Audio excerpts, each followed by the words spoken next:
नमस्कार, मैं हूँ विकास टेकरे और स्वागत करता हूँ आप सभी का द हिस्ट्री यूट्यूब चैनल में। आज के इस वीडियो में हम बात करेंगे ऋग्वैदिक काल के बाद आए उत्तर वैदिक काल के प्रमुख स्रोतों के बारे में। वे कौन सी जानकारियाँ हैं जिनके आधार पर हम ये कहते हैं कि उत्तर वैदिक काल के बाद 1000 ईसा पूर्व से 600 ईसा पूर्व के समय जो समय रहा वह उत्तर वैदिक काल था, क्योंकि एक ट्रेंड बदलते ही एक नए दौर की शुरुआत हो जाती है। जैसे 1990 के दशक का दौर अलग था, वहाँ की फिल्में, वहाँ का कल्चर काफ़ी अलग था, और आज के दौर 2025 के दौर में कल्चर काफ़ी अलग है। यही कारण है कि हम उस दौर को अलग समझते हैं, और उस दौर के बाद जो बदलाव आए, जो तकनीक, जो टेक्नोलॉजी में परिवर्तन हुआ, जो एआई आई, उसके कारण हम इस दौर को अलग रूप में देखते हैं। उसी तरह से उत्तर वैदिक काल में वैदिक काल की तुलना में जो परिवर्तन आए, हम उन परिवर्तनों के आधार पर वैदिक काल के एक हिस्से को उत्तर वैदिक काल कहते हैं। तो हम उत्तर वैदिक काल के स्रोतों की बात कर रहे थे, और पिछले वीडियो में हमने पुरातात्विक स्रोतों की बात की थी और साहित्यिक स्रोतों में हमने वेदों की बात की थी। अब हम इन्हीं ग्रंथों में आगे बढ़ेंगे और ब्राह्मण ग्रंथों की बात करेंगे। ब्राह्मण ग्रंथ क्या थे? तो ब्राह्मण ग्रंथ वेदों पर आधारित हैं और यज्ञ से कर्मकांडों का विस्तृत उल्लेख हमें मिलता है, और वेदों को आधार बनाकर इन ग्रंथों का सृजन किया गया। ब्राह्मण ग्रंथ से ही आप समझ सकते हैं कि ब्राह्मणों के द्वारा इन ग्रंथों का सृजन किया गया। और ब्राह्मण अगर ग्रंथ लिख रहा है, तो कोई भी व्यक्ति अगर ग्रंथ लिखेगा तो चाहेगा कि उसके समुदाय को या फिर उसे अच्छी नज़र से देखा जाए और ज़्यादा से ज़्यादा वह सम्मान और धन प्राप्त कर सके। तो इन ब्राह्मण ग्रंथों का उद्देश्य यज्ञ कर्मकांडों का विस्तृत वर्णन और इनका फैलाव करना था, ताकि इनके दम पर ब्राह्मण संप्रदाय या फिर ब्राह्मणों का वर्चस्व बढ़ सके। वेदों से संबंधित ब्राह्मण ग्रंथों की बात करते हैं, और इन्हें ध्यान रखिएगा क्योंकि ये सही जोड़ी के रूप में पूछे जाते हैं। ऋग्वेद के ब्राह्मण ग्रंथ है ऐत्रेय और कौशितकी। ऐत्रेय और कौशितकी। सामवेद का ब्राह्मण ग्रंथ है पंचविंश और षड्विश, जैमिनीय और छंदोग्य। ये सामवेद के ब्राह्मण ग्रंथ हैं। ब्राह्मण ग्रंथ बोले तो जो हमने अभी ऊपर देखे कि वेदों पर आधारित है और इनमें कर्म कांडों का उल्लेख हमें देखने को मिलता है, और एक प्रकार से वेदों को ही ठीक तरीके से समझने के लिए उनकी समरी के रूप में इनको लिखा गया, और बीच बीच में इनमें ब्राह्मणों की सर्वोच्चता को दर्शाने के लिए कर्मकांडों और अलग अलग चीज़ों का उल्लेख कर दिया गया, यज्ञों का उल्लेख कर दिया गया, ताकि लोगों को ये लगे कि ब्राह्मणों के बगैर यह व्यवस्था अधूरी है। यजुर्वेद के ब्राह्मण ग्रंथों की बात करें तो तैत्तिरीय और शतपथ। तैत्तिरीय कृष्ण यजुर्वेद और शतपथ शुक्ल यजुर्वेद, ये दो भागों में बटा हुआ है यजुर्वेद, और इसके तैत्तिरीय कृष्ण यजुर्वेद का ब्राह्मण ग्रंथ है तैत्तिरीय, और शुक्ल यजुर्वेद का ब्राह्मण ग्रंथ है शतपथ। अब इसके बाद हम अथर्ववेद की बात करें तो अथर्ववेद का जो एकमात्र ब्राह्मण ग्रंथ है वह है गोपथ। और कई बार जो छोटे एग्जाम होते हैं ना, उनमें ज़्यादातर अथर्ववेद का ही पूछा जाता है, क्योंकि इसका छोटा सा ही है और सही जोड़ी के रूप में इन सभी को पूछा जाता है, इसलिए ध्यान में रखिएगा। ब्राह्मण ग्रंथों में यज्ञ कर्मकांडों पर बल दिया गया है। मोक्ष प्राप्ति का साधन यज्ञीय अनुष्ठान को माना गया है। जबकि हम वैदिक काल को देखते हैं तो वैदिक काल में हमें ऐसा कुछ नहीं मिलता है। वहाँ पर प्रार्थना पर बल दिया जाता है, भक्ति पर बल दिया जाता है, और ये कहा जाता है कि अगर आप प्रार्थना अच्छे तरीके से करेंगे तो आपको मोक्ष प्राप्त होगा। और पहली बात, सबसे बड़ी बात तो यह है कि वैदिक काल में मोक्ष का कंसेप्ट ही देखने को नहीं मिलता है। वैदिक काल के लोग मानते हैं कि मोक्ष जैसा चीज़ कोई होती ही नहीं है। वो ये कहते हैं कि भाई अगर हम किसी को मरने की दुआ भी देते हैं तो हम अपने दुश्मनों को देते हैं, क्योंकि वे ये मानते हैं कि अगर जो संसार में बेहतरी कहीं है तो वो इसी जगत में है, और इसी दुनिया में रहकर हम सभी सुखों को प्राप्त कर सकते हैं, और उन सुखों को प्राप्त करने के लिए हमें किसी अन्य जीवन में या फिर अन्य दुनिया में जाने की आवश्यकता नहीं है। इसलिए वे यही लोग पर विश्वास रखते हैं, वैदिक काल के लोग।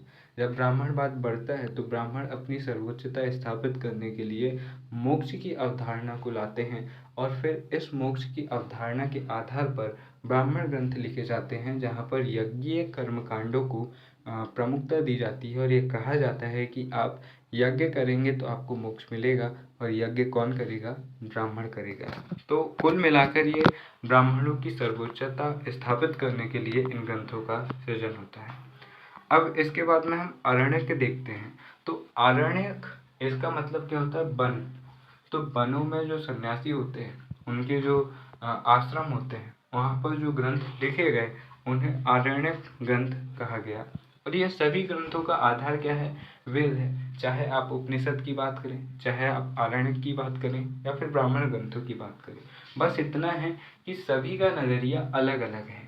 ब्राह्मण ग्रंथ जहाँ पर ब्राह्मणों के नजरिए से वेदों पर लिखा गया, आरण्यक में हमें एकांत में रहकर जो तपस्वी है, जो सन्यासी है, उनके नजरिए से जो रहस्यवादी अर्थ है उनको प्रकट करते हुए लिखते हैं। तो यहाँ पर लोगों का उद्देश्य बहुत ज़्यादा मायने रखता है। जहाँ पर ब्राह्मण ग्रंथ में उद्देश्य था कि आप वेदों को आधार बनाकर एक ऐसे ग्रंथ की रचना कर रहे हैं जहाँ पर यज्ञों और कर्म कांडों का महत्व है।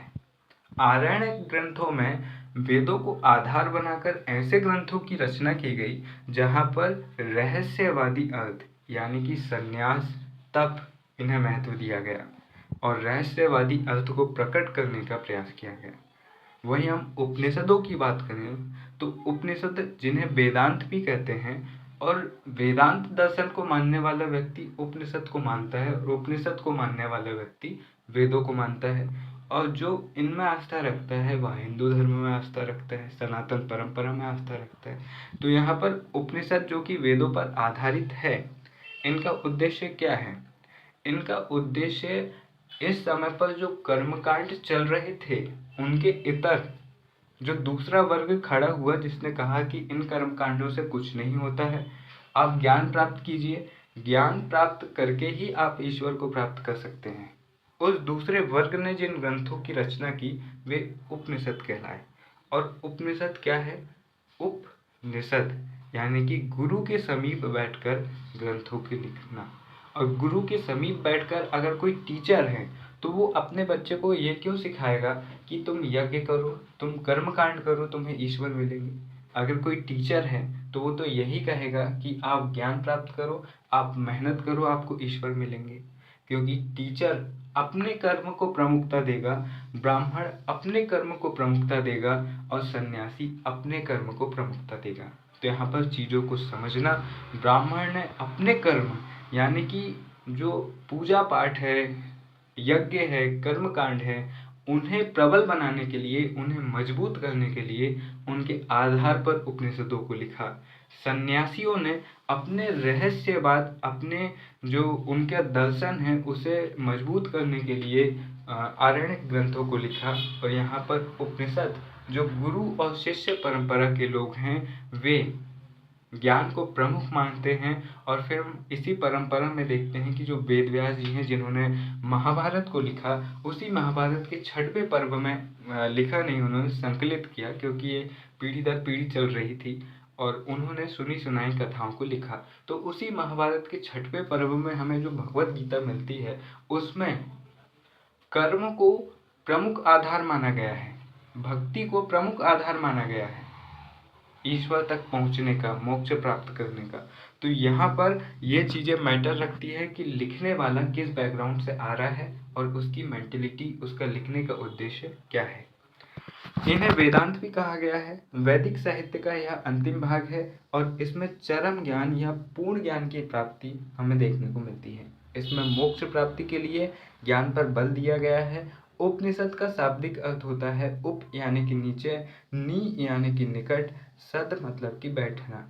गुरु के समीप बैठकर आश्रमों में जिन ग्रंथों की रचनाएं हुई वे उपनिषद कहलाए। और आज जो सनातन परंपरा का आधार माना जाता है वह यही उपनिषद माने जाते हैं, यही वेदांत दर्शन माने जाते हैं। बाद में आगे चलकर 9वीं शताब्दी में हम देखते हैं कि जो शंकराचार्य हैं वे इन्हीं का इन्हीं को आधार बनाकर और थोड़ा बहुत बौद्ध धर्म से भी प्रभावित थे और वे द्वैतवाद जो अद्वैतवाद है उसे वे लेकर आते हैं और जिसमें वे कहते हैं कि ब्रह्म ही सत्यम है, ब्रह्मम सत्यम जगत मिथ्या, इस तरह के वे सिद्धांत देते हैं जो हम आगे चलकर देखेंगे। उपनिषद कुल, जहाँ पर हमें उपनिषद की कुल संख्या हमें 108 मिलती है और प्रमुख उपनिषदों की संख्या हमें 13 मिलती है। ऋग्वेद से संबंधित उपनिषद जो हैं वे ऐत्रेय और कौशितकी है। ऋग्वेद से संबंधित उपनिषद कौन से हैं? ऐत्रेय और कौशितकी, और इन्हीं नामों से हमें ब्राह्मण ग्रंथ भी देखने को मिलता है। सामवेद से संबंधित उपनिषद है छांदोग्य और केन। यजुर्वेद से संबंधित उपनिषद है तैत्रेय, श्वेताश्वर, मैत्रायणी, कठ, ईश और बद्रायणक। अथर्ववेद से संबंधित जो उपनिषद है वह है प्रश्न, मुंडक और मांडुक्य। दोस्तों, ये बीच का जो प्रश्न के बाद जो मुंडक उपनिषद है, इसी उपनिषद में हमें भारत सरकार का आदर्श वाक्य देखने को मिलता है और भारत सरकार का आदर्श वाक्य है सत्यमेव जयते, सत्य की सदैव ही जीत होती है। यह लाइन सत्यमेव जयते हमें मुंडक उपनिषद में मिलती है। इसी तरह शंकराचार्य ने 11 उपनिषदों पर, जो शुरुआती 11 उपनिषद है, 13 प्रमुख बताए इन्होंने 108 में से, तो जो शुरुआती 11 है उन उपनिषदों पर शारीरिक भाष्य ये उनका टीका है। टीका बोले तो किसी ग्रंथ पर आप टिप्पणी कर रहे हो, टीका टिप्पणी करना आपने हिंदी की क्लास में प्रश्न सुने होंगे कि आप उस पर अपने विचार रखो, तो इन्होंने शुरुआती 11 उपनिषदों पर टीका लिखा है, शारीरिक भाष्य नाम से अपने विचार प्रस्तुत किए हैं।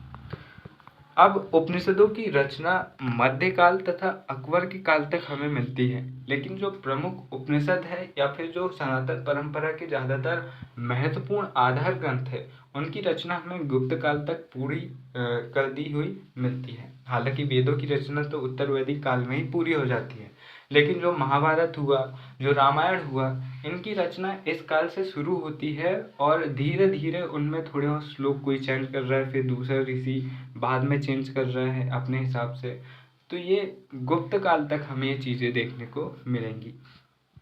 अल्लोपनिषद यह अकबर के समय लिखा गया एक उपनिषद है जो कि सबसे आखिरी उपनिषद है और इसमें इस्लाम का प्रभाव भी हमें देखने को मिलता है। और सबसे प्राचीन उपनिषद जो है वह है नरसिंह पूर्वतापनी उपनिषद। तो नरसिंह पूर्वतापनी उपनिषद पहला उपनिषद है और सबसे अंतिम उपनिषद। इसे पहला इसलिए नहीं कह सकते क्योंकि हो सकता है कि अनुसंधानों में हमें कोई एक नई पुस्तक मिले खोजबीन के दौरान और पता लगे कि वो इससे पुरानी है, इसलिए इसे कहा गया है कि सबसे प्राचीन है।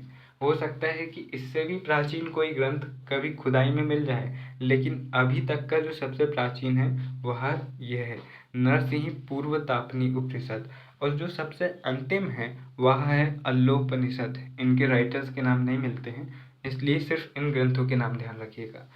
उत्तर वैदिक काल का सबसे बाद में लिखा गया उपनिषद है मैत्रायणी, और मैत्रायणी उपनिषद में त्रिमूर्ति बोले वही ब्रह्मा विष्णु महेश, और हालांकि इनकी पूर्ण संकल्पना हमें नहीं मिलती है। 4 आश्रम व निराशावाद के तत्व हमें मिलते हैं। अब तक का सबसे नवीन उपनिषद जो है वह अल्लोपनिषद है, यानी कि अल्लोपनिषद जो कि अकबर के काल का उपनिषद है। इसके बाद का उपनिषद हमें नहीं मिलता है। अकबर जो कि मुगल वंश का तीसरा शासक है और मध्यकालीन ही नहीं बल्कि भारतीय इतिहास के सबसे प्रसिद्ध और महान शासकों में से एक है, और उसकी खास तौर पर जो सभी संप्रदायों और सभी कुलों के साथ शांति और समन्वय की जो सुलह कुल की नीति है उसके कारण वो सबसे ज़्यादा फेमस है। और अकबर जिसका टाइम पीरियड हम देखते हैं उसका टाइम पीरियड है क्या है उसका टाइम पीरियड 1556 से लेकर 1605 तक। तो अकबर कि काल तक इसकी अल्लोपनिषद की रचना होती है और इसके बाद हमें कोई उपनिषद नया देखने को अभी तक नहीं मिला है। अब यहाँ पर देखिएगा, उपनिषद से ब्रह्म ज्ञान या सर्वोच्च ज्ञान की प्राप्ति होती है, यानी कि उपनिषदों के आधार पर आप ईश्वर तक पहुँच सकते हैं, ऐसा माना गया है। पहली बार यज्ञ कर्मकांडों के विरोध का स्वर मुंडोको उपनिषद में यज्ञ की तुलना में टूटी नाव से कहा गया है। मतलब कि मुंडोको उपनिषद में एक लाइन मिलती है, यज्ञ की तुलना यहाँ पर टूटी नाव से कहा गया है। ये मुंडोक उपनिषद कहता है कि आप यज्ञ करते हैं तो आप एक टूटी नाव में सवार हैं, और टूटी नाव में आप कब तक चल सकते हैं। इसलिए आप भक्ति कीजिए, ज्ञान प्राप्त कीजिए, एक मजबूत नाव पकड़िए ताकि आप लंबे समय तक समुद्र में तैर सकें। तो यहाँ पर यह तुलना करता है यज्ञ की टूटी नाव से। तो यह भी एक प्रसिद्ध कोटेशन है जो कि अक्सर पूछा जाता है। और जैसे कि मैं आपको शुरुआत से ही समझा रहा हूँ कि ये ब्राह्मणवादी जो कर्मकांड है, जो अंधविश्वास, जो ढोंग धतूरे उन्होंने चालू किए थे, उनके विरुद्ध आप अक्सर देखना कि एक किराना दुकान के साइड में दूसरी किराना दुकान अक्सर खुल जाती है। पहले नहीं होती लेकिन वो बाद में खुल जाती है, भले ही उसके जस्ट साइड में ना खुले लेकिन थोड़ी बहुत दूर में खुल ही जाएगी। इसी तरह से जब एक पक्ष मजबूत होता है, एक एक विचारधारा जब मजबूती पकड़ती है, तो उसके विपरीत एक दूसरी विचारधारा, जो असंतुष्ट होते हैं उस विचारधारा से, वे खुद ब खुद जन्म ले लेते हैं और उसका विरोध करते हैं। इसी तरह वैदिक कर्मकांडों का जो ब्राह्मणवाद है उसका विरोध इन्होंने किया।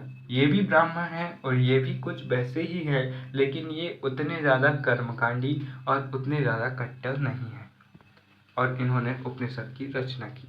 वैदिक साहित्य की बात करें हम, तो यहाँ पर हमें दो चीज़ें मिल रही हैं, संहिता और ब्राह्मण ग्रंथ। संहिता में हमें मंत्र मिलते हैं, ऋग्वेद, सामवेद, यजुर्वेद, अथर्ववेद, ये संहिताएं हमें मिलती हैं। दूसरे हमें ब्राह्मण ग्रंथ मिलते हैं। हालांकि ये ब्राह्मण ग्रंथ भी संहिता को आधार बनाकर लिखे गए, ऋग्वेद और अन्य वेदों को आधार बनाकर उन्हें समझाने के लिए या फिर उन्हीं की व्याख्या के आधार पर एक नई व्याख्या प्रस्तुत करने का प्रयास इसमें किया गया। मुझे उम्मीद है कि ये थोड़ी बहुत जो कठिन हिंदी मेरे मुंह से निकल जा रही है वो आपको चीज़ें समझ में आती होंगी। अगर ना है तो प्लीज़ आप कमेंट कीजिएगा कि भाई थोड़ा और धीरे समझा लो और अच्छे से समझा लो, तो मैं प्रयास करूँगा। लेकिन कमेंट नहीं आती है तो मुझे ये लगता है कि मैं जो समझा रहा हूँ वो चीज़ें आपको समझ में आ रही हैं। तो अगर आपको कोई परेशानी हो तो कमेंट बॉक्स आपके लिए खुला है। ब्राह्मण ग्रंथ की बात करें तो ये मंत्रों से संबंधित है, ज्ञान की बात करते हैं। ब्राह्मण ग्रंथ यज्ञ और कर्मकांड की बात करते हैं। आरण्यक ये तप की बात करते हैं, और उपनिषद ग्रंथ ये ज्ञान की बात करते हैं। तो इन चीज़ों को आप देख लेना, और ये आपको अच्छे से समझ में आए, इसलिए मैं आपको फिर से कह रहा हूँ, ब्राह्मण ग्रंथ उस समय के ब्राह्मणों द्वारा लिखे गए। उत्तर वैदिक काल में जो ब्राह्मण राजा की सहायता से अपने आप को समाज में सबसे बड़ा वर्ग बनाने को ललायित थे, राजा जो कि ब्राह्मणों की सहायता से अपने क्षेत्रों का विस्तार करना चाहता था, तो दोनों एक दूसरे का सहयोग कर रहे थे, और इन्हीं सहयोग में ब्राह्मण लोगों का ब्रेन वॉश करने के लिए या फिर लोगों में अपनी धाक जमाने के लिए कर्मकांडों और यज्ञों का विकास कर रहे थे, ताकि उनकी पहुंच बढ़ सके, ज़्यादा से ज़्यादा लोग उन पर निर्भर हो सके। इसके कुछ समय बाद जब लोगों ने तपस्या की और ज़्यादा से ज़्यादा सन्यासी होने लगे, उन्हें लगा कि यही मार्ग सबसे बेहतर है, रहस्यों को जानने में जो आनंद है उससे बड़ा कोई आनंद नहीं। तो उन्होंने रहस्यवादी आरण्यक वनों में रहकर सन्यास के दौरान जो ग्रंथ लिखे, उन्होंने उसी तप को महत्व दिया जिस तप को करते हुए उन्हें रहस्यवादी ज्ञान प्राप्त हुआ। इसके बाद में हम देखते हैं कि इस तप और यज्ञ और कर्मकांडों के विरोध में एक नया वर्ग खड़ा हुआ ब्राह्मण के अंदर ही, और उन्होंने कहा कि ये सारी चीज़ें फजूल हैं। अगर आपको मोक्ष चाहिए, आपको ईश्वर चाहिए, तो आपको ज्ञान प्राप्त करना होगा, उसके अलावा कुछ भी नहीं। अब इसके बाद में हम देखते हैं कि वेदों के उपवेद भी देख लीजिएगा, ये भी सही जोड़ी में पूछे जा सकते हैं। तो वहाँ पर आपने उपनिषद, आपने वहाँ पर ब्राह्मण ग्रंथ देखे, आरण्यक ग्रंथ देखे, अब यहाँ पर आप उपवेद भी देख लीजिए। ऋग्वेद जो है इसका उपवेद है आयुर्वेद, ठीक है। सामवेद जो है वह है गंधर्व वेद, और यजुर्वेद जो है वह है धनुर्वेद, और अथर्ववेद का जो उपवेद है वह है शिल्पवेद। राजनीतिक जीवन की भी यहाँ पर थोड़ी बहुत हम बात कर लेते हैं इस वीडियो में, और फिर इस वीडियो के बाद से हम इसको और अच्छे तरीके से समझने का प्रयास करेंगे। लेकिन यहाँ पर शुरुआत कर लेते हैं।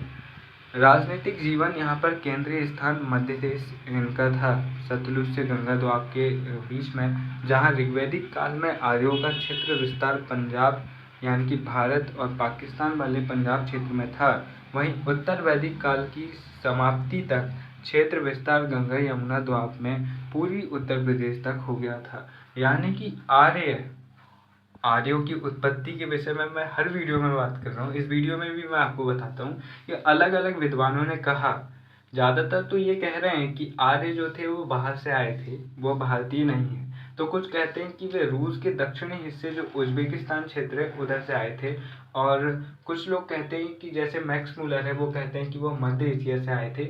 और उस समय पर पंजाब, भारत और पाकिस्तान दोनों का पंजाब, और इस क्षेत्र में चाहे वो पंजाब हो, राजस्थान क्षेत्र हो या फिर जम्मू कश्मीर या हरियाणा क्षेत्र हो, क्योंकि जम्मू कश्मीर एक पहाड़ी क्षेत्र है तो उधर विस्तार तो नहीं होगा, और ज़्यादातर जो रास्ते मिलते हैं हमें, तो ये पाकिस्तान और जब इंडिया एक थे तो ज़्यादा सही रास्ता उनको राजस्थान और पंजाब क्षेत्र में मिला।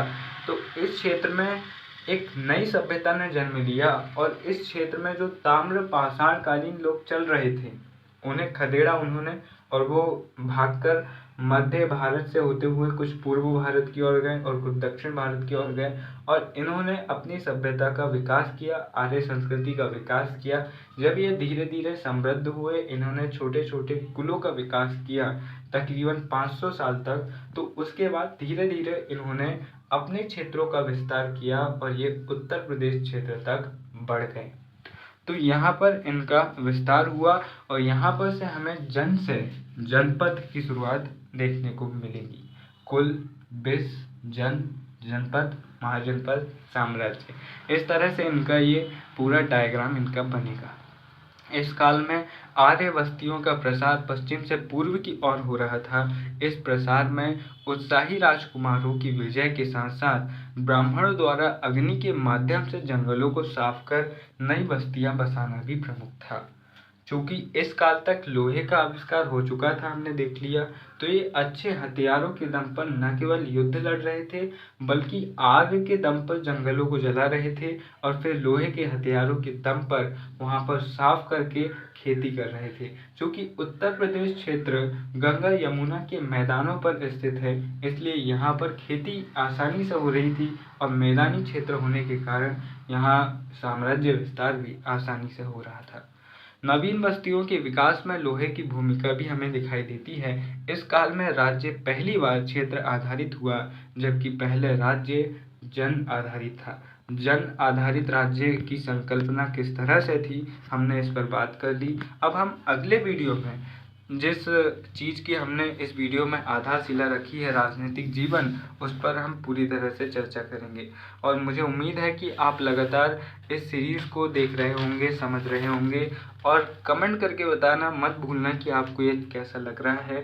तकरीबन काफ़ी सारे वीडियोस अपलोड होंगे, और मैं पूरी तरह वादा तो आपसे नहीं करूँगा, लेकिन मैं आपसे ये ज़रूर कहूँगा कि आप अगर इन सारे वीडियोस को देखते हैं और मेरी ख़राब हैंडराइटिंग की बदौलत भी आप चीज़ों को समझ पा रहे हैं और नोट्स को बाकायदा रिवाइज करते हैं, टेस्ट लगाते हैं, तो ज़रूर आपको ये कॉन्फिडेंस आएगा कि आप एग्ज़ाम निकाल सकते हैं। और जब आप ओल्ड क्वेश्चन पेपर देखेंगे या फिर टेस्ट सीरीज़ लगाएंगे, तो आपको ये पता लगेगा कि मैं जो आपको दे रहा हूँ, जो आपको पढ़ा रहा हूँ, वो वाकई काम का है या नहीं। अगर आपको लगे कि काम का है तो आप देखें, ना लगे तो आप चले जाएं, क्योंकि मैं तो ये जानता हूँ कि मैं आपको वही पढ़ा रहा हूँ जो आपको पढ़ना चाहिए। वीडियो के अंत में बस इतना ही कहना चाहूँगा, आने वाले हर अवसर के लिए तैयार रहना ही सफलता का रहस्य है, क्योंकि अवसर कब आ जाए पता नहीं। इसलिए ये मत सोचो कि मैं मंडे से पढ़ूंगा या फिर संडे से पढ़ूंगा। कहते हैं ना कि कल करे सो आज कर, आज करे सो अब। इसके आगे का मुझे याद नहीं है। फिर मिलेंगे अगले किसी और वीडियो में, तब तक के लिए नमस्कार, जय हिंद।